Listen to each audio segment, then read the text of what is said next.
ሆድ መርከብ ነው። መርከብ ያለ ልክ ሲጫን ተሳፋሪዎቹ እንደሚሰጥሙት ሰው ያለ ልክ ሲበላ በጎ ዕቅድና በጎ ሕሊና ሁሉ ይሰጥማል ማለት ነው። ሁልጊዜ ለሚበላ ሰው ወዳጆቹ እሾህ ይሆኑበታል። የተሰማራበት ሜዳ ሁሉ እሾህ ይሆንበታል። ቢያስተዳድር የሚቀበለው የለም፣ የሚገዛለት አገኙ። ቢያገባ ትዳሩ ይበተንበታል፣ ይናጋል። ቢነግድ ገንዘቡ አይበረክትለትም። ዘመዶቹ ጠላት ይሆናሉ፣ ወዳጆቹ ይክዱታል። ዓለም በሙሉ እሾህ የበላው ደዌ ይሆንበታል። ሀገር ሁሉ ለሱ የማይመች ሆነ። ጌታችን ኢየሱስ ክርስቶስ የታመሙ ሰዎችን ሲፈውስ ምንድን ነበር የሚለው? ጆሮህ ድኗል፣ አፍህ ድኗል፣ ወገብህ ድኗል፣ እግርህ ድኗል ሳይሆን የሚለው ኃጢአትህ ተሰረየችልህ ነበር የሚለው። ጾም እግዚአብሔርን የመውደድ ምልክት ነው። እግዚአብሔርን የማክበር ምልክት ነው። በጾም ጊዜ ግን የጾም ሰዓትን ሽሮ እንጀራ መብላት ማለት ከእግዚአብሔር ይልቅ ይህ እንጀራ ይሻለኛል ማለት ነው። ጾመኛ ሰው በእውነቱ ከዝሙት መቆጠብ ይችላል፣ ከስድብ መቆጠብ ይችላል፣ ከመግደል መቆጠብ ይችላል፣ ከመደንፋት፣ ከኩራት፣ ከትዕቢት፣ ከማን አለብኝነት እኔ እበልጣለሁ ከማለት ከዚህ ሁሉ የሚሰበስበን ጾም ነው። ሰውነታችን መግዛት የምንችልባቸው ሁለት መሰረታዊ ነገሮች አሉ። አንደኛው ጾም ነው፣ ሁለተኛው አፍን መግራት ነው። የኃጢአት ይቅርታ የሚገኘው በጾም እንደሆነ የነነዌ ሰዎች በቂ ማስረጃ ነው። እግዚአብሔር ባህሪው ንጹሕ ስለሆነ በረከሰ ቦታና በረከሰ ሰውነት አድሮ አይኖርም። ጾም ደስታን ያጎናጽፋል። ልፋት፣ ድካም፣ ስራ፣ ፍቶት፣ ደዌ እንዲህ ያለው ነገር ሁሉ የሚሰለጥነው ጾምን በመሻር ነው። ደዌ ደግሞ የሚርቀው በአንጻሩ ውጣ ውረድ የሚርቀው ምንም የማያተርፉበት ድካም የሚርቀው ትንሽ ሰርቶ ብዙ በረከት ማግኘት የሚመጣው ከጾም የተነሳ ነው። በረከትን ከኛ ጋር አጽንቶ የሚያኖረው ጾም ነው። ጾም የሚፈውሰው የነፍስን ቁስል ነው። ነፍስ ስትፈወስ ደግሞ ስጋ ይፈወሳል። ስንጾም አጋንንት ይርቃሉ፣ ክፉ ሕሊና ይርቃል፣ ፍቶት ይቀነሳል። ጾም በስጋ ሲገራ ሕሊና ለልብ ይገዛል፣ ልብ ደግሞ ለእግዚአብሔር ይገዛል።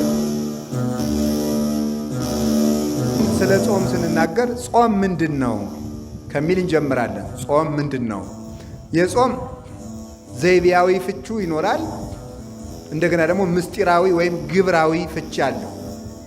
ጾም በቃሉ ሲተረጎም ጾምሰ ተከልኦተ ብሲ እመብል በጊዜ ውቅ በውስተ ሕግ ይላል። ፍትሐ ነገሥት አንቀጽ 15 ላይ 318ቱ ሊቃውንት ሲናገሩ ጾም ማለት የሰው ከመብል መከልከል ነው። ጾም ማለት በሕግ በታወቀ ጊዜ የሰው ከመብል መከልከል ጾም ይባላል።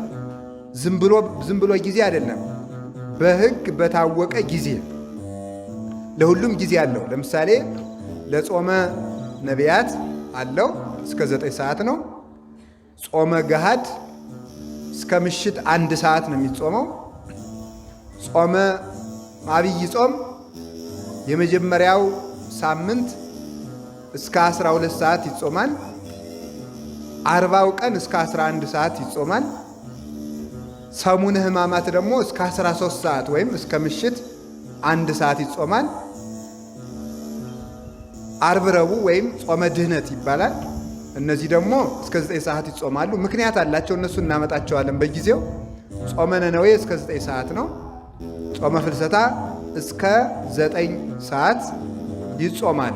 ጾመ ሐዋርያትም እስከ 9 ሰዓት ይጾማል ማለት ነው። ይህንን ከአቅም በላይ የበለጠ የሆነ ደዌ የሌለበት ሰው በዚህ ሰዓት መብላት አይችልም። ቢታመምም አራስ ቢሆንም እንኳ ምን አይነት ሰው ነው ይህን ጾም መሻር የሚችለው? ምግብ መውሰድ አቁሞ ውሃ በጥጥ የሚወስድ ሰው ነው። ውሃ በጥጥ የሚወስድ ሰው ይህንን ጾም ሊሽር ይችላል። ያውም በኋላ ሲድን ቀኖና ይሰጠዋል። ያም እንኳ ቢሆን ማለት ነው። ከዳነ በኋላ በንስሐ አባቱ አማካኝነት ቀኖና ይሰጠዋል ማለት ነው። ስለዚህ ጾም ማለት ተከልኦተ ብሲ እመብል በጊዜ እውቅ በውስተ ሕግ። ጾም ማለት በሕግ በታዘዘ ትእዛዝ በታወቀ ጊዜ የሰው ከመብል መከልከል ነው። እንዘ ይትዔዘዝ ለዘሐገጎ ሕጉን ለሠራው ለእግዚአብሔር በመታዘዝ የሰው ከመብል መከልከል ጾም ይባላል። እንዘ ይትዔዘዝ ለዘሐገጎ ሕጉን ለሠራው ለእግዚአብሔር እየታዘዙ ከመብል መከልከል እሱ ምን ይባላል? ጾም ይባላል ማለት ነው። ለምንድን ነው እንዲህ ያለው?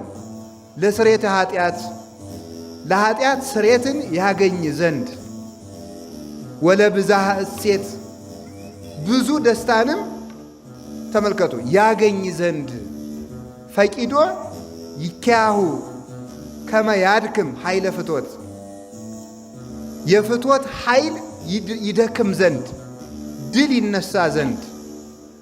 ከመልከቱ የፍትወት ኃይል ድል ትነሳ ዘንድ ደመ ነፍስ ለሕያዊት ነፍስ ትገዛ ዘንድ የሰው ልጅ ከመብል ሲከለከል ጾም ይባላል። ተመልከቱ ሰው ሲጾም እነዚህን አሁን ያልናቸውን ነገሮች ነው የሚያገኛቸው። ምንድን ነው የሚያገኘው ሲባል ስርየተ ኃጢአት ያገኛል። የኃጢአት ይቅርታን ያገኛል። ሰው ሲጾም ማለት ነው የኃጢአት ይቅርታን ያገኛል። ለምሳሌ ተመልከቱ ቅዱስ ዳዊት የኃጢአት ይቅርታን ያገኘው በጾም ነው። ከመብል ተከልክሎ በገዛ እንባው ያበቀለው ሰርዶ ተብትቦ እስከሚይዘው ድረስ ከመሬት ላይ ወድቆ የጸለየበት ያንን ሰርዶ ጋሻ ጃግሬዎቹ መጥተው ሰርዶውን ቆርጠው እስከሚያወጡት ድረስ እያለቀሰ ቅዱስ ዳዊት ቢጾም የኃጢአት ይቅርታን ሰጥቶታል። እግዚአብሔር መንግስቱን መልሶለታል። በምኑ? በጾሙ ምክንያት ማለት ነው። ስለዚህ ጾም የኃጢአት ይቅርታንና ስርየትን ያሰጣል። ሁላችሁ እንደምታውቁት ታሪኩን ለመድገም አይደለም፣ የኃጢአት ይቅርታ የሚገኘው በጾም እንደሆነ የነነዌ ሰዎች በቂ ማስረጃ ነው። ጠቅላላ በሀገሪቱ ላይ የታዘዘው ዕዳ ወይም መቅሰፍት የተመለሰው በጾም ምክንያት ነው። ይቅርታ አገኙ። ከልሂቅ እስከ ደቂቅ ከመኝታ ተከልክለው ጥጃ ከላም እንዳይጠባ እንኳን ከልክለው ሕፃን ልጅ የእናቱን ጡት እንዳይጠባ ከልክለው ቢጾሙ በሀገሪቱ ላይ ታዞ የነበረው መቅሰፍት ምን አገኘ? ይቅርታን አገኙ።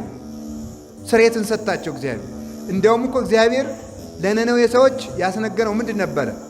እስከ ነሰሉስ ዕለት ትትገፈታ አባይ ነነዌ አባይ ሀገር፣ ታላቂቱ ሀገር ነነዌ በ3 ቀን ትገለበጣለች ብሎ አዋጅ አስነገረ። እነዚህ ሰዎች ሲጾሙ የኃጢአት ይቅርታን ሰጥቶ እግዚአብሔር በእነሱ ላይ የላከው እሳት ዛፍ ላይ ወጥቶ ፍርዱ እንዳይታጎል ከዛፉ ላይ አርፎ ከዛፉ ጥቂት በልቶ ከመሬቱ በልቶ ጥቂት ተመልሷል። ሰዎቹን አገሪቱን ሳያቃጠል ማለት ነው። ስለዚህ ጾም የኃጢአት ይቅርታ ምንጭ ነው። ቅዱስ ባስልዮስ ዘቂሳርያ አንድን ሰው ለጠንቋይ የተገዛን ሰው በንስሐ ስርየት ያሰጠው 40 ቀን አጽሞ ነው። 40 ቀን አጽሞ ፍጹም ይቅርታ ያሰጠው። እንግዲህ በባለፈው በንስሐ ትምህርታችን ተርኬ ነግሬያችኋለሁ። በብዙ በሌላ መምህራንም በሌሎች መምህራን በሌላ መድረክ ተምራችሁት ይሆናል። ሰውየው እንግዲህ የአንድ ባሪያ ሆኖ ከአንድ ቤተ መንግስት ገብቶ የንጉሱን ልጅ በምኞት ይመኛታል። እንደማይሳካለት አወቀ። የንጉሥ ልጅ ልዕልት ናት። በቤተ መንግስት ለባርነት ተቀጥሮ ያለ ሰው የንጉሥን ልጅ እንዲያገባ አይፈቀድለትም። ስለዚህ እሱ ከአንድ ጣዖት አምላኪ ሂዶ የንጉሥ ልጅ ወድጄ ተቸግሬያለሁ ምን ላድርግ ብሎ ያማክረዋል። ሂድና እግዚአብሔርን ክጃለሁ ብለህ ደብዳቤ ጽፈህ ሰይጣንን አመልካለሁ እግዚአብሔርን ክጃለሁ ብለህ ጽፈህ ወደ ምዕራብ ዙረህ ከመቃብር አረሚ ወይም ከማያምን ሰው መቃብር ሂደህ ቁም አለ። ጥቁር ሰው መጥቶ ይቀበልሃል አለ። ከዚያ በኋላ ያንን ጽፎ ክዶ ከመቃብር አረሚ ሂዶ ያን ደብዳቤ ይዞ ቆመ። ያንን ሰውም ጥቁር ሰው መጥቶ ተቀበለው። ሰይጣን በጥቁር ሰው አምሳል ይገለጣል። እንግዲህ ጥቁር ሰው በያችሁ ቁጥር ደግሞ ሰይጣን ነው እንዳትሉሽ። በቀይ ሰው አምሳልም ሰይጣን ይገለጣል። ምንም በቀይ ሰው አምሳል ብቻ አይደለም፣ በመነኩሴ አምሳል ይመጣል። እሱ ምን አረ በዚህ አይደነቅም? እስመ ሌሊሁ ሰይጣን ይትመሰል በመላከ ብርሃን፣ ሰይጣን በብርሃን መላክም ይመሰላል ብሎ ቅዱስ ጳውሎስ ነግሮን፣ በሚካኤልም ተመስሎ ይመጣ ይችላል። የመስቀሉን ብርሃነ መስቀሉን ወይም በትረ መስቀሉን አይዘውም እንጂ የሚካኤልን አክሊል አስመስሎ የሚካኤልን ክንፍ አስመስሎም ይመጣል ሰይጣን። ችግር የለበትም። ባይታውም ይመስላል እሱ። እግዚአብሔርንም እመስላለሁ ቢል ምን ያቅተዋል? እሱ ይመስላል እግዚአብሔር ነኝም ይላል። ክርስቶስን ተመስሎ እንደሚመጣ ተጽፏል። ስለዚህ ተቀበለው። ከዚህ በኋላ ያ ሰይጣን በዚያች ሴት ልብ የዚያን ሰውዬ የዚያን ባሪያ ፍቅር በልቡናዋ አሳደረባት። ሲገባ ደረቱን ሲወጣ ባቱን እየተመለከተች በሐፀ ዝሙት ተነደፈች፣ በዝሙት ቀስት ተወጋች ይላል። ከዚህ በኋላ ዘለሽ ውደቂበት አሰኛት። እሱን ፈጽማ ወደደችው። ይሄን ልጅ ካላጋባችሁኝ ታንቄ ሞታለሁ አለች። አጋቧት ማለት ነው። በኋላ እሷ ክርስቲያን ስለሆነች አንተ ሰው ቤተ ክርስቲያን እንሂድ፣ ሌላ ጊዜ እንሄዳለን፣ እንቁረብ፣ ሌላ ጊዜ እንቆርባለን እያለ ያስቸግራታል። ሲያስቸግራት ምንድን ነው ብላ አስጨንቃ ያዘችው። የትዳር ትርጉሙ ከእግዚአብሔር ጋር መኖር ነው፣ ከዚያ ውጭ ምን ታደርግልኛለህ አለችው። አይ በነፃ ያገኘሁሽ መስሎሻል? እንዲህ አድርጌ እኮ በጥንቆላ ነው ያገኘሁሽ እላታል። ነው እንግዲያማ ባስልዮስ የሚባል ታላቅ መምህር አለ አይደለ? ከሱ እንሂድ ሄደ። ከዚህ በኋላ ምን አደረገ? ከትልቅ ጉድጓድ ከትልቅ ገደል ውስጥ ቀስ አድርጎ እዚያች የምታመጣልኝ ዕቃ አለ ሂድ ማውረድ ብሎ በመሰላል አውርዶ መሰላሉን አነሳ እና 40 ቀን ገደል ውስጥ ጣለው።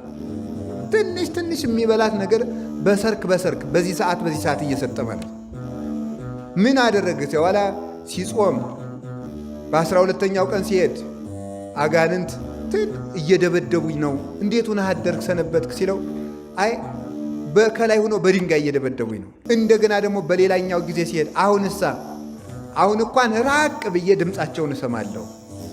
እንደገና ደግሞ በሌላ ጊዜ ሲሄድ አሁንሳ ሲለው አይ አሁንስ አንተ ታግለህ ስትጥላቸው ይታዩኛል። ከዚያ በኋላ መጀመሪያ በሌላኛው ቀን ሲሄድ ራቅ ብለው ሲሰድቡኝ ይሰማቸዋለሁ ድምፃቸውን ብቻ። መጨረሻ ላይ አንተ ትግለህ ስትጥላቸው አይ። ከዚያ በኋላ ድምፃቸው ሁሉ ጠፋ። ከዚህ በኋላ ሕዝቡን ሰብስቦ ሰውየውን 40 ቀን ካጾመ በኋላ ቅዱስ ባስልዮስ ከቤተ ክርስቲያን ሕዝቡን ሰብስቦ አንድ ወንድማችን በኃጢአት ተይዞ የዲያብሎስ እድል ፈንታ ሆኗልና ምህላን ያዝ ብሎ 400 እግዚኦታ አድርሶ ሲጨርስ ሕዝቡ እንደተሰበሰበ ያ ሰይጣን ምን አደረገ መሰላችሁ? ባስልዮስ አትዘብዝበኝ፣ አትጨቅጭቀኝ፣ እሱን ልደብዳቤው ብሎ ሰይጣንን ክጀዋለሁ፣ ሰይጣንን አመልከዋለሁ፣ ክርስቶስን ክጀዋለሁ ብሎ የፈረመበትን ደብዳቤ ሰይጣን ራሱ አምጥቶ ከሕዝብ መሃል ጣለለት። ከዚያ በኋላ ለዚያ ሰው ስርየት አሰጥቶ ደብዳቤውን ደምስሶ ቅዱስ ባስልዮስ ቅዱስ ሥጋውን ክቡር ደሙን ለዚያ ሰው ሰጠው ማለት ነው። በ40 ቀን ጾም ነው ስርየት ያሰጠው ማለት ነው። እና ጾም የኃጢአትን ዕዳ ይፍቃል። መቅሰፍትን በኃጢአታችን ምክንያት ሊመጣብን ሊታዘዝ የነበረውን መቅሰፍት ያርቃል። ያለ ጊዜያችን ከመቀሰፍ ይሰውራል ማለት ነው። ቅስፈትን ያርቃል። የኃጢአት ይቅርታን ያሰጣል። የኃጢአታችን ይቅር ሲባል የኃጢአት ስርየት ጥቅሙ ምንድን ነው ስትሉ ከእግዚአብሔር ጋር ማኖሩ ነው። እግዚአብሔር ባህሪው ንጹሕ ስለሆነ በረከሰ ቦታና በረከሰ ሰውነት አድሮ አይኖርም። በረከሰ ቦታና በረከሰ ሰውነት አድሮ ስለማይኖር ኃጢአት ባለበት እግዚአብሔር የለም።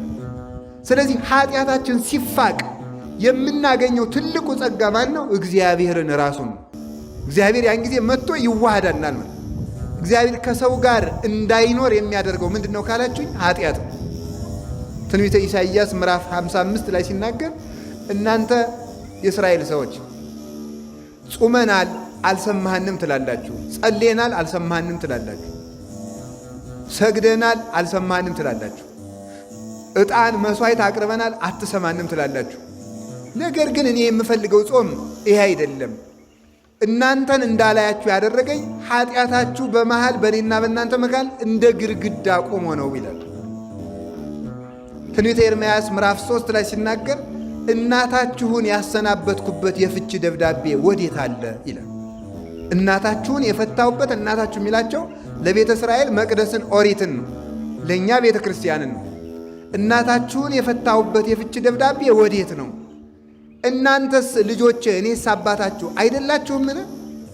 ነገር ግን ኃጢአታችሁ ከእናንተ ጋር እንዳልኖር መሃል ላይ እንደ ግርግዳ ተጋረደብኝ። ያንን የኃጢአት ግርግዳ የኃጢአት ግንብ የሚያፈርሰው ስርየተ ኃጢአት ነው። ስርየተ ኃጢአትን የሚያሰጠው አንዱ ማን ነው? ጾም ነው። ስለዚህ ሰው ሲጾም የኃጢአት ይቅርታ ያገኛል። የኃጢአት ይቅርታ ሲሰጥ ሊያጥር የነበረ የሕዝብ ዕድሜ፣ ሊፈርስ የነበረ ሀገር ይታነጻል። ሊያጥር የነበረ ዕድሜ ይቀጠላል። የተለየን እግዚአብሔር ከእኛ ጋር ይሆናል። ጸጋ እግዚአብሔርም ይታዘዛል። ስንጾም ስሬት እናገኛለን። ስሬት ስናገኝ እግዚአብሔር ከእኛ ጋር ይሆናል። እግዚአብሔር ከእኛ ጋር ሲሆን ከሀገርም ከሕዝብም ርቆ የነበረ ረድኤት ይመጣል። ዝናብ በጊዜው ይመጣል። ደመናት በጊዜው ይመላለሳሉ። ነፋሳት በጊዜያቸው ይነፍሳሉ። ቀላያትም በጊዜያቸው ይፈሳሉ።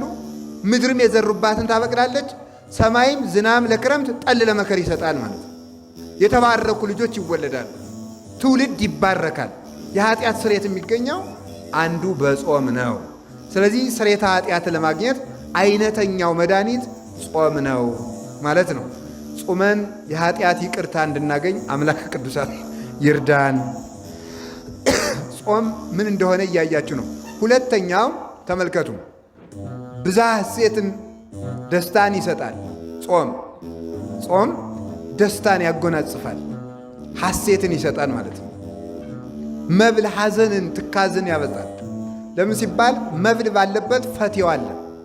ባለፈው እንደተነጋገር ነው እንጨት በጨመርን ቁጥር እሳት እንደሚነደው መብል በጨመርን ቁጥር ፍትወት በሰውነት ይቀሰቀሳል፣ ይሰለጥናል ማለት ነው።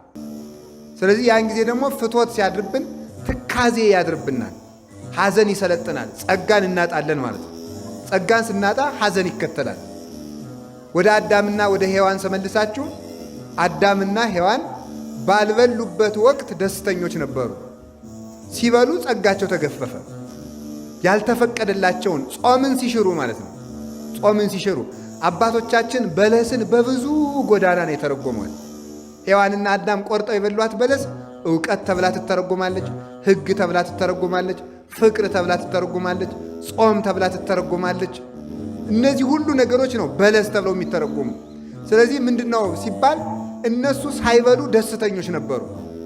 ያልተፈቀደላቸውን ሲበሉ ግን ጸጋቸው ተገፈፈና ሐዘንተኞች ሆኑ። ስለዚህ ሰው በለስን መሻር፣ አዳምና ሔዋን በለስን በሉ ማለት ሰው ጾምን ሻረ ማለት ነው። ሰው ጾምን ሻረ። በለስ ለአዳም የተሰጠችው በጾምነት ነው። ጾም ናት ያቺ። ስለዚህ ያቺ ጾም ስትሻር ጸጋ ተገፈፈ። ጸጋ ሲገፈፍ ሐዘን ሰለጠነ ማለት ነው። ስለዚህ ለሔዋን በሕማም ለዲ ወወሊደኪ ይኩን ምግባይኪ ሀበ ምትኪ ተባለ። በሕማም በጭንቅ ውለጅ ተባለች። ፈቃድሽም ወደ ባልሽ ይሁን። አዳምም ጥረህ ግረህ ብላ። ልፋት፣ ድካም፣ ሥራ፣ ፍቶት፣ ደዌ እንዲህ ያለው ነገር ሁሉ የሚሰለጥነው ጾምን በመሻር ነው። ደዌ ደግሞ የሚርቀው በአንጻሩ ውጣ ውረድ የሚርቀው ምንም የማያተርፉበት ድካም የሚርቀው ትንሽ ሰርቶ ብዙ በረከት ማግኘት የሚመጣው ከጾም የተነሳ ነው። ስለዚህ ጾም የደስታ ምንጭ ሲሆን መብል ደግሞ የሐዘንና የትካዜ ምንጭ ነው። በረከትን ይገፋል ማለት ነው። በረከትን ከእኛ ጋር አጽንቶ የሚያኖረው ጾም ነው። ሰው በጾመ ቁጥር በረከት እየተጨመረለት ኃይል እየተጨመረለት ይሄዳል ማለት ኃይል። ሰው ሲበላ ደግሞ ድካም እየተጨመረበት ይመጣል። ልክ ተመልከቱ፣ ስጋን የሚያቆመው መብል እንደሆነ ነፍስን የሚያቆማት ጾም ነው ማለት ነው። ሰው ሳይበላ 7 ቀን ቢቆም እንደሚደክመው ሁሉ ሰው ሳይጾም ደግሞ ብዙ ዘመናትን ባሳለፈ መጠን ነፍሱ እየደከመች ትሄዳለች ማለት ነው። ጾም የሚፈውሰው የነፍስን ቁስል ነው። ነፍስ ስትፈወስ ደግሞ ስጋ ይፈወሳል ማለት ነው። የስጋ ፈውስ አረቦኑ የነፍስ ፈውስ ነው ይላሉ ሊቃውንቱ። አረቦኑ ምን ማለት ነው? ሰው ከጾም ከስጋ ፈውስ በፊት የነፍስ ፈውስ ይቀድማል ማለት ነው። የነፍስ ፈውስ ይቀድማል። ስለዚህ ነበረ ጌታችን ኢየሱስ ክርስቶስ የታመሙ ሰዎችን ሲፈውስ ምንድን ነበር የሚለው? ኃጢአትህ ተሰረየችልህ ነበር የሚለው። ኃጢአትህ ተሰረየ፣ አንተ እገሌ ጆሮህ ድኗል፣ አፍህ ድኗል፣ ወገብህ ድኗል፣ እግርህ ድኗል ሳይሆን የሚለው እጅህ ድኗል ሳይሆን የሚለው ኃጢአትህ ተሰረየችልህ። ኃጢአትህ ተሰረየችልህ የሚለው ለምንድን ነው? የኃጢአት ይቅርታን ሲሰጠው ደዌውንም ይፈውሰዋል ማለት ደዌውንም ይፈውሰዋል። ስለዚህ ተመልከቱ፣ ጾም ትፈውስ ቁስለ ነፍስ ያለው ቅዱስ ያሬድ ለዚህ ነው። ጾም የነፍስን ቁስል ትፈውሳለች ይላል። ነፍስ ሲፈወስ የሥጋ በሽታም ይርቃል፣ የሥጋ ደዌም ይርቃል። ስለዚህ ደስታን ይሰጠናል ማለት ነው። የተገፈፈ ጸጋ ይመለሳል። ጸጋን የሚመልሰው ጾም ነው። ጸጋን የሚገፈው ደግሞ መብል ነው። ስለዚህ ጾም የደስታ ምንጭ ነው። መብል ደግሞ የሐዘን ምንጭ ነው። አዳም ከበላ ጀምሮ ሐዘን መጣበት። ለምን ስትባሉ ፍቶታት እኩያት ኃጣው ርኩሳትን ሰብስቦ ኦሪት ዘፍጥረት ምዕራፍ 3 ቁጥር 17 ሲናገር እሾህና አሜከላ ይብቀልብህ ብሎታል። ምድር በአንተ ምክንያት እሾህና አሜከላን ታብቅልብህ። ተመልከቱ፣ ምድር በአንተ ምክንያት እሾህና አሜከላን ታብቅልብህ ያለው ምንድን ነው? ሁለት ነገር ነው የሚተረጎሙ። ሶስት ይቅር በሉ። አንደኛ በቁሙ ምድር በቁሙ ምድር፣ ሁለተኛ ስጋ፣ ሶስተኛ ህሊና። እነዚህ ሶስቱ ናቸው ምድር ተብለው የተጠሩ። አዳም ሆይ ያልተፈቀደልህን ዛፍ ስለበላህ እንግዲህ ተመልከቱ፣ ምድር እሾህ ታብቅልብህ። በለስ ለእኛ ምንድናት ነው ያልኳችሁ ቅድም? ጾም ናት ብያቸዋለሁ። ለአዳም እግዚአብሔር በለስን የጾመው የሰጠው በጾምነት ነው። አትብላ ሲለው ጾምን እየሰራለት ነው። ስለዚህ ጾም መቼ የተሰጠ ነው ስትሉ፣ ጾም ተፈጥሯዊነት ነው። ስንፈጠር የተሰጠን ነው። ሰው በመሆናችን ከተሰጡን ጸጋዎች አንዱ ጾም ነው። ለመጀመሪያው ፍጡር ለመጀመሪያው ሰው መጀመሪያ እግዚአብሔር የሰጠው ጾም ስለሆነ የመጀመሪያው ሀብታችን መብል አይደለም። የመጀመሪያው ሀብታችን ጾም ነው። ስለዚህ አዳም የመጀመሪያ ሕጉ ጾም ነው። ነገር ግን ሲበላ ምን አለው እግዚአብሔር? በአንተ ላይ ምድር እሾህ ታብቅልብህ። ለምን? ጾም ስለገደፍ። ስለዚህ ሰው ጾም ሲሽር ምን ይበቅልበታል? ምድር እሾህ ታበቅልበታለች። ምን አይነት እሾህ? አንደኛ ምድር በቁሟ እሾህ ታበቅልበታለች። ሁልጊዜ ለሚበላ ሰው ወዳጆቹ እሾህ ይሆኑበታል። የተሰማራበት ሜዳ ሁሉ እሾህ ይሆንበታል። ቢያስተዳድር የሚቀበለው የለም፣ የሚገዛለት አያገኙ። ቢያገባ ትዳሩ ይበተንበታል፣ ይናጋል። ቢነግድ ገንዘቡ አይበረክትለትም። ዘመዶቹ ጠላት ይሆናሉ፣ ወዳጆቹ ይክዱታል። ዓለም በሙሉ እሾህ፣ የበላው ደዌ ይሆንበታል። መኝታው ሁሉ እሾህ ይሆናል፣ ቤቱ እሾህ ይሆናል። ሀገር ሁሉ ለሱ የማይመች ይሆናል። ምድር እሾህ ትሁንብህ ማለት ያየኸው፣ የሰማኸው፣ የረገጥከው፣ የጨበጥከው ሁሉ አይመችህ ማለት ነው። ጾም ለሚሽር ሰው የትም ዓለም አይመቸውም። ዓለም ሁሉ ለሱ እሾህ ትሆንበታለች። የትም ተቀምጦ ተመችቶት አይቀመጥም፣ ተመችቶት አይተኛም፣ ተመችቶት አይውልም፣ ተመችቶት አያድርም ማለት ነው። ስለዚህ የነካው ሁሉ እሾህ የሚሆንበት የትም ሂዶ ተሰዶ የሚመጣ ማለት ነው። ስለዚህ ምድር እሾህ ታብቅልብህ ማለት መሬት አትመችህ ማለት ነው። ይሄው ለአዳምና ለልጆቹ ዛሬ መሬት የማትመች ሆናለች። ዛሬ ጌታችን ኢየሱስ ክርስቶስ መጥቶ ተወልዶ ከባረካት ወዲህ ግን ምድርን ለበረከት አድርጎልናል፣ ያን እሾህ ነቅሎ ማለት ነው። ሁለተኛ ደግሞ ምድር እሾህ ታብቅልብህ የተባለ ስጋህ በሽታ ያብቅልብህ ማለት ነው። በሽታ ያብቅልብህ። ለመጀመሪያ ጊዜ ደዌ ወደ ምድር የመጣው በምን ምክንያት ነው ካላችሁኝ፣ ጾም በመሻር ነው። በሽታን ወደዚህ ዓለም ያመጣው ምንድን ነው ካላችሁኝ፣ ጾምን መሻር፣ በለስን መብላት ነው። ጾም ስንሽር ደዌ በዚህ ወደዚህ ዓለም መጣ ማለት ነው። አሁን ሳይንሶችም ሰምተዋል አይደል? ሰምታችኋል አይደል? ሰው ቢያንስ እስከ ስንት ሰዓት መጾም አለበት ብለዋል። ጾም አሁን ለካንሰር መድኃኒት አይነተኛ ፈውስ ነው። ሰምታችሁ እንደሆነ ሂዱና ሐኪሞችን ጠይቋቸው ማለት ነው። የሚጾሙ ሰዎች ከሚጾሙ ሰዎች ስንት ፐርሰንቱ እንዳላችሁ አላጠናሁትም። ፐርሰንቱን ረስቸዋለሁ፣ ወሬ ሰምቼ ስለሆነ ማለት ነው፣ ሐኪም ስላልሆነ። ከፍተኛ ከካንሰር ጤና የሆኑ ሰዎች ጾመኛ ሰዎች ናቸው። ስለዚህ የሚበልስ አሁን ኮሌስትሮል የሚባል በሽታ ታውቃላችሁ አይደል? ምንድን ነው የሚያመጣው? እሱን መብላት እኮ ነው። 24 ሰዓት መብላት ማለት ነው። ስለዚህ ጾም ጤናን ይሰጣል፣ የጤና ምንጭ ነው። አሁን ወደ ነፍሱ ሳንሄድ ነው ወደ መንግሥተ ሰማያት ምናምን እሱን ተውትና በምድር ጤነኛ ሆኖ ለመኖር በራሱ ጾም ነው፣ መብል ነው በሽታን ያመጣብን ማለት ነው። እያንዳንዱን መብል ተመልከቱ። እያንዳንዱን ደዌ የሚቀሰቅሰው ምንድን ነው? በሽታ ነው። ቆይ ሐኪሙ መጀመሪያ ሕክምና ሲጀምር ምንድን ነው የሚለው? በሽታው ሲነሳ የቀሰቀሰብህን ምግብ አጥንተህ ከዚያ ተቆጠብ አይደለም የሚለው? እንደ መጀመሪያ የሚለው እኮ ማለት ነው። ምክንያት ለበሽታ ጨጓራ አሞኛል ካል በምን እንደተነሳበት ታስታውሳለህ? ሲነሳ የበላው ምግብ ምን ነበር ነው የሚለው ማለት ነው። የምግብ የበሽታችን ሁሉ ምንጭ ነው። ስኳር ቢያበዛ ሰው ምን ይሆናል? አንዱን ይሆናል። የምን አውቃለሁ? አንዱን ቢያበዛ ምን ይሆናል? አንዱን ይሆናል። ሐኪም እንደሚያውቀው ማለት ነው። ስለዚህ መብል የደዌ ምንጭ ነው። የደዌ ምንጭ ነው። ጾም ደግሞ የጤንነት ምንጭ ነው። ስለዚህ አባታችን አዳም በሽታ ይሰልጥንብህ ተባለ። ይኸው ራስ ፍልጠት፣ ሆድ ቁርጠት በበሽታ ምክንያት የመጣ ነው ማለት ነው። በጾም መሻር ምክንያት የመጣ ነው። ሌላው ደግሞ ምንድን ነው? ፍቶታት እኩያት ኃጣው እርኩሳት ይሰልጥኑብህ ማለት ነው። እሾህ ይብቀልብህ የተባለው ሶስተኛው ጾምን በመሻር ያበቀልነው እሾህ ምንድን ነው? አንደኛው ተመልከቱ፣ ምን ሆነ? ደዌ የሆነ ማለት ነው። እንደገና ደግሞ በምድር ላይ ስደተኛ መሆን፣ ይሄንም ጾም መሻር ያመጣው ነው። ሶስተኛው ደግሞ የህሊና መታወክን የሚያመጣው መብል ነው። ጾመኛ ሰው ርቱ ህሊና ነው ያለው። እዩት፣ በአብይ ጾም የሚኖራችሁን ህሊና እና በባለ 50 ውስጥ ያላችሁን ህሊና መርምሩት ራሳችሁ ማለት ነው። በአብይ ጾም ጸጥ ያለ የተሰበሰበ ህሊና ነው የሚኖረን። ብዙ ጊዜ አይታችሁ ከሆነ ሰው ምን ይላል? በአብይ ጾም ነው ጉባኤ ማዘጋጀት ይላል። ለምሳሌ ሰው ሰበካ ጉባኤውን ስትሰሙት ለምን ሲባል የዚያን ጊዜ የሰው ህሊና ይከተታል። መብላያችሁ በታይ ነው በእውነቱ ማለት ነው። ይሰጥማል። ሊቁም እንደተናገረው ሆድ መርከብ ነው ተባብለን የለ እንዴ? ሆድ መርከብ ነው። መርከብ ያለ ልክ ሲጫን ተሳፋሪዎቹ እንደሚሰጥሙት ሰው ያለ ልክ ሲበላ በጎ ዕቅድና በጎ ህሊና ሁሉ ይሰጥማል ማለት ነው። ይሰጥማል። ስለዚህ ቀሊለ ህሊና ይኖረናል ማለት ነው። ትጋት ይሰጠናል።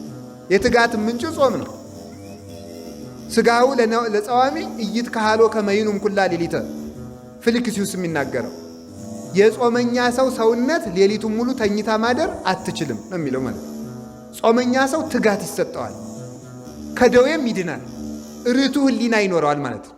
የሚበጻበጽ በውሳኔ የተከፈለ ልብ ያለው ይሄ ልክስክስክስ ያለ ህሊና የሚኖረን በላተኞች ከመሆናችን የተነሳ ነው ማለት ነው።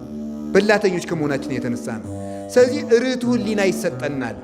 ፍቶት አይሰለጥንብንም። ክፉ ህሊና አይሰለጥንብንም። አድመኝነት አይሰለጥንብንም። ሰውን መደባደብ፣ ትኩሳት የሆነ ነገር ሁሉ፣ ለቁጣ መቸኮል ሁሉ አይሰለጥንብንም ማለት ነው። ራስን የመግዛት ምንጩ ጾም ነው ማለት ነው። ራስን የመግዛት ምንጩ ጾም ነው። እንግዲህ እነዚህ ሁሉ ነገሮች ፍቶታት እኩያት ኃጣው ርኩሳት፣ ክፉ ህሊና በጾም ይርቃል። ክፉ ህሊና በጾም ይርቃል። ልክ ተመልከቱ። አላችሁ የላችሁም?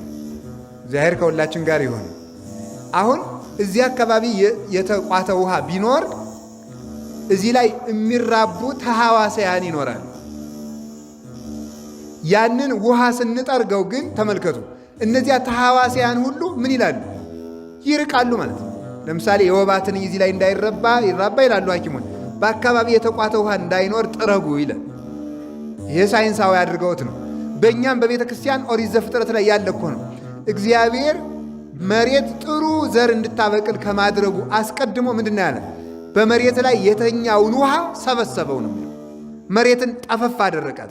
ስለዚህ ተሐዋስያን ውሃውን ስናነሳው እንደሚርቁ ስንጾም አጋንንት ይርቃል። አጋንንት ይርቃሉ። ክፉ ህሊና ይርቃል። ፍቶት ይቀነሳል። ስጋችን መገራት ይችለዋል ማለት ነው።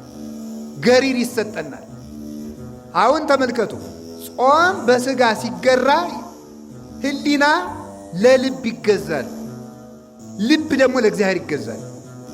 ተመልከቱ፣ አሁን በቤተ ክርስቲያናችን ስርዓት የመጀመሪያው በአብይ ጾም የመጀመሪያው እሁድ ተቀነዩ ይባላል። ቅዱስ ያሬድ ነው ስም ያወጣለት። ተቀነዩ ለእግዚአብሔር በፍርሃት ወተሐሰዩ ሎቱ በረአድ የሚለውን የማሕሌት ባለሙያዎች የድጓ መምህራን በጾመ ድጓቸው ይህንን ያንቆረቁሩታል። የመጀመሪያው ጾም መግቢያ ምን ይባል? ተቀነዩ። እንግዲህ ለእግዚአብሔር ተገዙ ይላል። ለምንድን ነው የመጀመሪያው እሁድ ተገዙ የተባለ? ተቀነዩ ተብሎ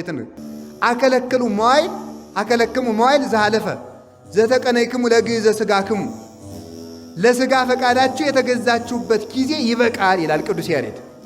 ለሥጋ ፈቃዳችሁ የተገዛችሁበት ጊዜ ይበቃል። አሁን ለእግዚአብሔር በፍርሃት ተገዙ። ለምንድን ነው ጾም ሲመጣ ለእግዚአብሔር ተገዙ የሚባለው? ለእግዚአብሔር መገዛት ማለት እግዚአብሔርን በልብ ማምለክ፣ ልብን ለእግዚአብሔር ማስረከብ ነው። ልብ ብላችሁ ስሙ። ልብን ለእግዚአብሔር ማስረከብ ለእግዚአብሔር መገዛት ከሆነ ልብ ለእግዚአብሔር መገዛት የሚችለው ምን ሲገዛ ነው ሲባል ሥጋ ለነፍስ ሲገዛ ነው። ሥጋ ለነፍስ መገዛት የሚችለው ምንድን ነው? ሲጾም ነው። አያችሁ፣ ገሪር ይገኛል ማለት። ሥጋን መቆጣጠር የሚቻለው በጾም ነው። በእውነቱ ማለት ነው። ሥጋን መቆጣጠር የሚቻለው በጾም ነው። ሰውነታችን መግዛት የምንችልባቸው ሁለት መሠረታዊ ነገሮች አሉ። አንደኛው ጾም ነው። ሁለተኛው አፍን መግራት ነው፣ ንግግርን መቆጠብ ነው። ፈረስ በልጓም እንደሚሰበሰበው ሰው ሰውነቱን መግዛት የሚችለው በምንድን ነው ካላችሁኝ፣ አንደበቱን በመቆጠብ ነው። አንደበት እሳት ነው ብሎ ያዕቆብ የተናገረው ለዚያ ነው። እሳት ከአንድ ቦታ ተነስታ ከተማውን ሁሉ እንደምታቃጥለው አንደበት ላይ እዚች አፍ ውስጥ እየነደደች መላውን ሀገር ተብሎ የሚጠራው ሰውነታችን ነው። ለምሳሌ እዚህ አካባቢ አንድ እሳት ቢቃጠል ዝም ብለን ካየነው መላ ከተማው ጎንደር ሊያቃጥል ይችላል። ሰውነታችሁን እንደ ሀገር ቁጠሩት። እንደ ሀገር ከቆጠር ነው አንድ ቦታ የጫርናት እሳት መላ ሀገር እንደምታቃጥለው አፋችን ውስጥ የምትነደው አንደበታችን መላ ሰውነታችን በሙሉ ታነደዋለች በኃጢአት ማለት። መብልም እንደሱ ነው ማለት ነው። ስለዚህ መብል ስንቀንስ ስጋ ለነፍስ መገዛት ይችላል። ራስን የመግዛት እግዚአብሔርን የማምለክ ምንጩ ጾም ነው ማለት ነው። ራስን የመግዛትና እግዚአብሔር የማምለክ ምንጩ። ጾመኛ ሰው በእውነቱ ከዝሙት መቆጠብ ይችላል፣ ከስድብ መቆጠብ ይችላል፣ ከመግደል መቆጠብ ይችላል፣ ከመደንፋት፣ ከኩራት፣ ከትዕቢት፣ ከማን አለብኝነት እኔ እበልጣለሁ ከማለት ከዚህ ሁሉ የሚሰበስበን ጾም ነው። ስለዚህ ጾም የዚህ ሁሉ ምልክት ነው ማለት ነው። አላችሁን? የላችሁም? እግዚአብሔር ከሁላችን ጋር ይሁን። ሌላው ጾም የፍቅር ምልክት ነው። ጾም የፍቅር ምልክት ነው። እንዴት ነው ጾም የፍቅር ምልክት የሚሆነው? አሁንም ወስዳችሁ ወደ አዳምና ወደ ሔዋን ነው ወስዳችሁ። እግዚአብሔር አዳምን መጀመሪያ ፈጥሮ ከዚህ እንጨት እንዳትበላ ያለው ለምንድን ነው? እግዚአብሔር እኮ በገነት አዳምን ከከለከለው እጽዋት ለአዳም የፈቀደው እጽዋት ይበዛል ነው በመጽሐፍ ቅዱስ የተነገረ። እግዚአብሔር ለአዳም በጣም ብዙ ሺህ እጽዋትን ሰጥቶ አንድ እንጨት ብቻ ከለከለው። ለምንድን ነው ተብሎ ሲነገር ያችን እንጨት የማይበላት አዳም እግዚአብሔርን በመውደዱ ምክንያት ነው። ያችን እንጨት ሲበላ ግን ከእግዚአብሔር ይልቅ ይችን እንጨት እመርጣለሁ ማለት ነው። በመብል ምክንያት ከእግዚአብሔር ጋር ተጣላ ማለት ነው። እግዚአብሔርን መናቅ፣ እግዚአብሔርን አለማክበር፣ እግዚአብሔርን መጥላት ነው ያችን መብላት። ምክንያቱም እኔን ማክበርክን የማውቀው ይችን በለስ ካልበላህ ነው። እኔን መውደድክን የማውቀው ይችን በለስ ካልበላህ ነው ብሎ ነው እግዚአብሔር ያችን እንጨት የሰጠው። ሲበላ ናቅከኝ ብሎ አንተንም ንቄሃለሁ፣ አጋንንት እንዲሳለቁብህ፣ በመንጸፈ ደይን እንድትወድቅ፣ በግራ አጋንንት እንድትጠቀጠቅ አረጋለሁ። አንተ እኔን በአንዲት እንጨት እንዳላከበርከኝ እኔም አንተን ሰማይና ምድርን የምትገዛ የሰማይ አዕዋፍን የምድር አራዊትን እንድትገዛ የፍጥረት ንጉሥ አርጌ ሾሜ ነበር። አሁን ግን ንቄ የአጋንንት መሳለቂያ አረግሃለሁ አለው እግዚአብሔር። ስለዚህ ተመልከቱ፣ ጾም እግዚአብሔርን የማክበር ምልክት ነው። ጾም እግዚአብሔርን የመውደድ ምልክት ነው።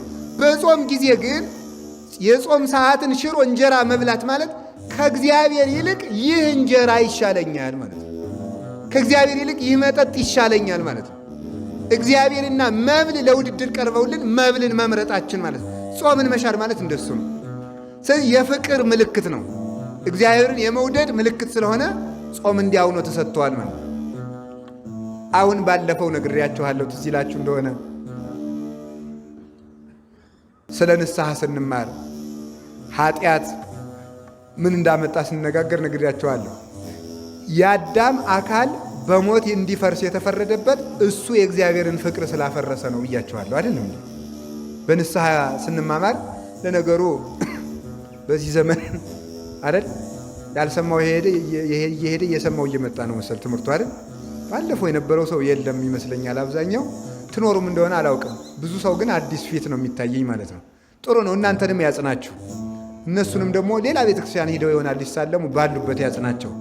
አሜን በሉ እንጂ። አዎ። ስለዚህ ተመልከቱ፣ የአዳም አካል የፈረሰው እሱ የእግዚአብሔርን ፍቅር ሲያፈርስ ነው። የእግዚአብሔርን ፍቅር አፍርሶ አንዲት እንጨት ሲበላ እግዚአብሔር ደግሞ እንግዲያማ አንተ የኔን ፍቅር ካፈረስክ እኔም ያንተን አካል በሞት አፈርሰዋለሁ እና አፈረሰው። መሬት ነበርክ እንደ መሬት ፍረስ አለው፣ አፈረሰው ማለት ነው። ስለዚህ አዳም እንዲሞት የተደረገው በምን ምክንያት ነው ካላችሁ፣ ጾምን በመሻር ነው። የእግዚአብሔርን ፍቅር በማፍረስ ነው።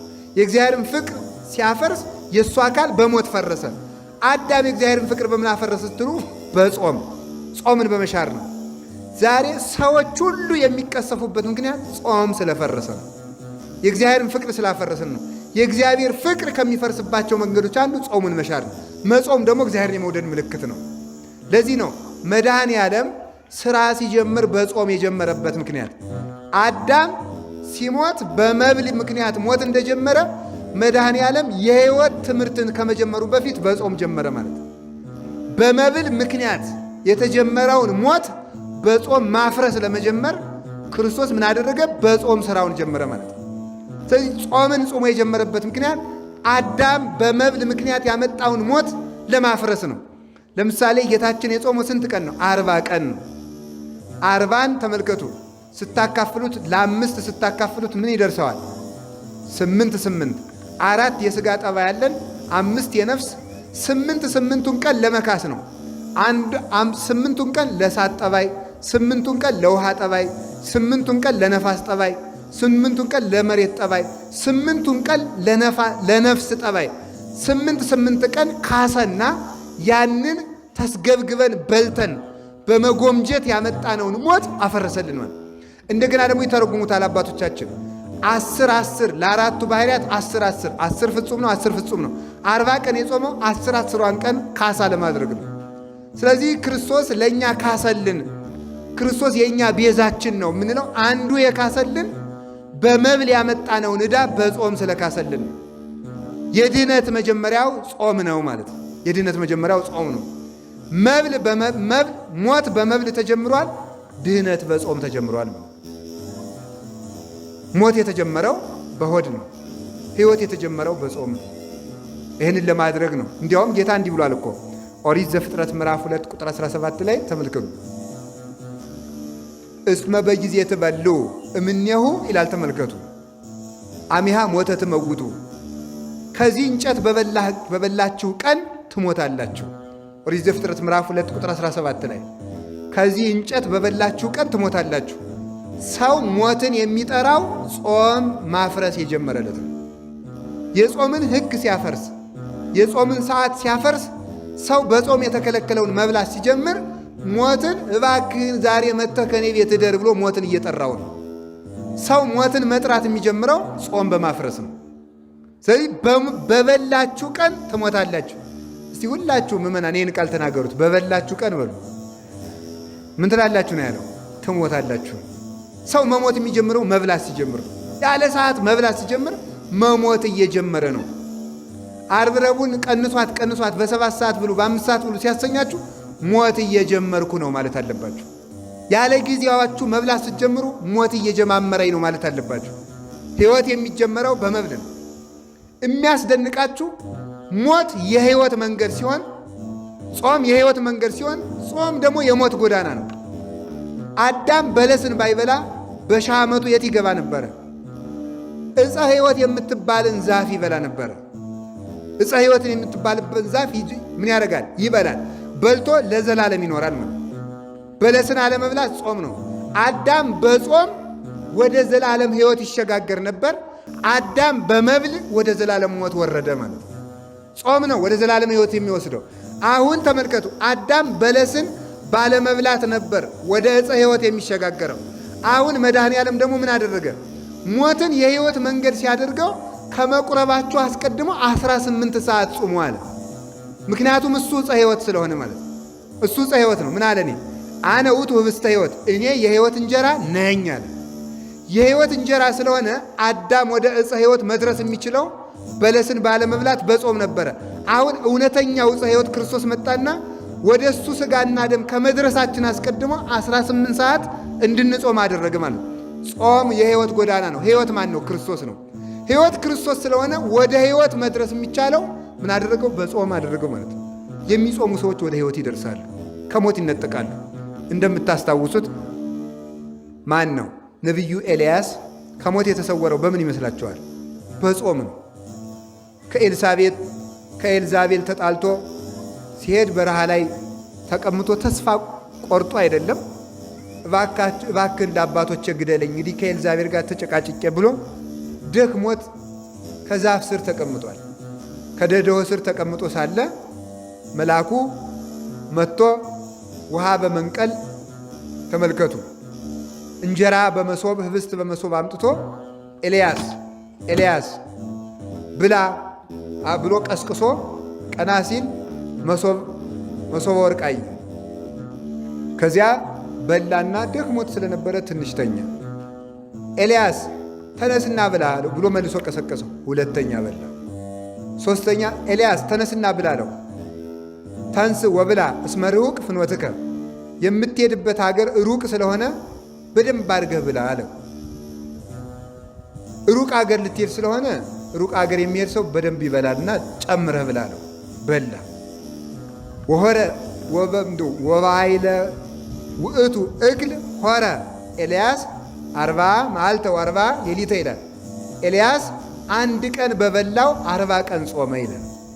40 ቀን ከጾመ በኋላ በ40ኛው ቀን እግዚአብሔር ማንን? ኤልያስን በእሳት ሰረገላ ነጠቀና ወዴት ወሰደው? ወደ ብሔረ ሕያዋን ሄደ ማለት ነው። ስለዚህ ኤልያስ እስከ ዛሬ ድረስ ሞትን ሳይቀምስ አለ ማለት ነው። ጾም የሕይወት ጎዳና ነው የሚባለው በምድር ከመሰከሩልን መካከል አንዱ ኤልያስ ነው። 40 ቀን ጾሞ ከሞት ተሰወረ ማለት ነው። ጾም ከሞት ይሰውራል፣ ወደ ሕይወት ያደርሳል ማለት ነው።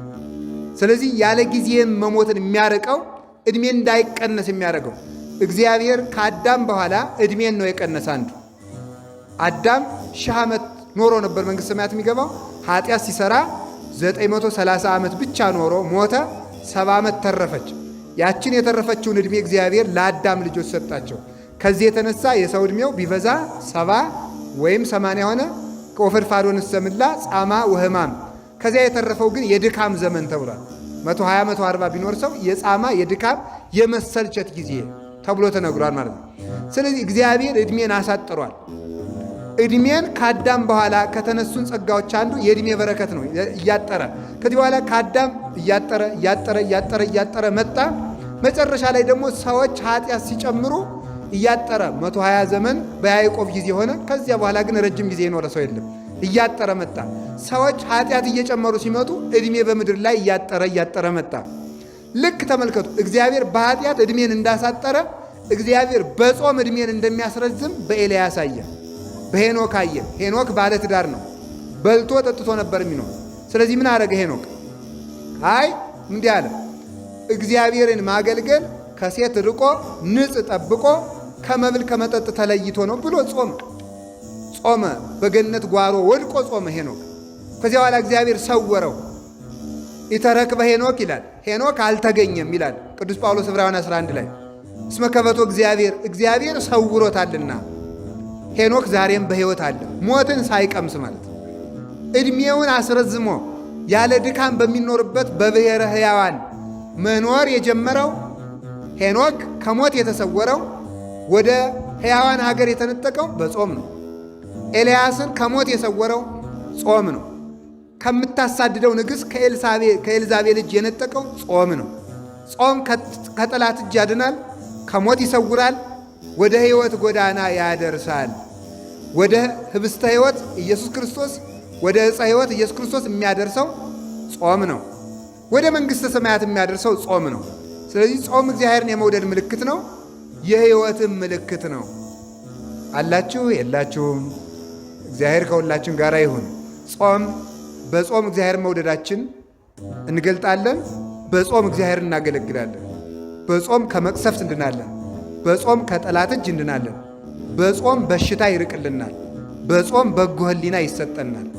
በጾም የትኛውም ሀገር ሰላም ይሆናል። የሀገር ሰላም ይመጣል። በጾም የኃጢአት ይቅርታ እናገኛለን። በጾም የተገፈፈ ጸጋ ይመለሳል። እነዚህ ሁሉ ጸጋዎች የምናገኘው በጾም አማካኝነት ነው።